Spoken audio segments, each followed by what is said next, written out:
আলহামদুলিল্লাহ অনেক বড় হয়ে যাচ্ছে আস্তে আস্তে। প্রথম যে ভিডিওটা করছিলাম সেখানে অনেক ছোট ছোট এই ছবিটাগুলো ছিল, এখন ছবিটাগুলো অনেক বড় হয়েছে। তো আরও বড় হবে, এটা মাঝারি আকার ধারণ করছে। এখনও সম্পূর্ণ পরিপূর্ণভাবে বড় হয় নাই। বড় হইতে বা পাকতে আরও 2-3 মাস অপেক্ষা করতে হবে। 2-3 মাস পরে বেশ বড় বড় ছবিটা পাবো। এখান দিয়েও বেশ কিছু ছবিটা বেশ বড় বড় হয়েছে। যদি এইগুলি দেখেন, এগুলি ওইগুলোর তুলনায় অনেকটা বড় হয়েছে। এখনও বিভিন্ন সাইজের আছে, এটা শুধুমাত্র যে বড়ই তা না। এই যে ছোট ছোট সাইজ, এখানে এই যে ছোট ছোট সাইজ, আবার কতগুলি বড় হয়েছে।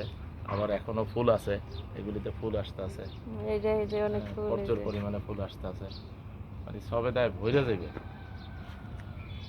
আর এখন সার দিছো তো, সার গোবর সার দিলা, এমনি সার অনেক। এই যে কি পরিমাণে আসছে, ইনশাল্লাহ অনেক সবেদা পাওয়া যাবে। এইটা তো অনেক বড় হয়েছে দেখছো, মাশাআল্লাহ। এই ভিতরে যেগুলো, এগুলাই তাড়াতাড়ি বড় হয় মনে হয়, নাকি এগুলো আগে আসছে খেয়াল করি নাই।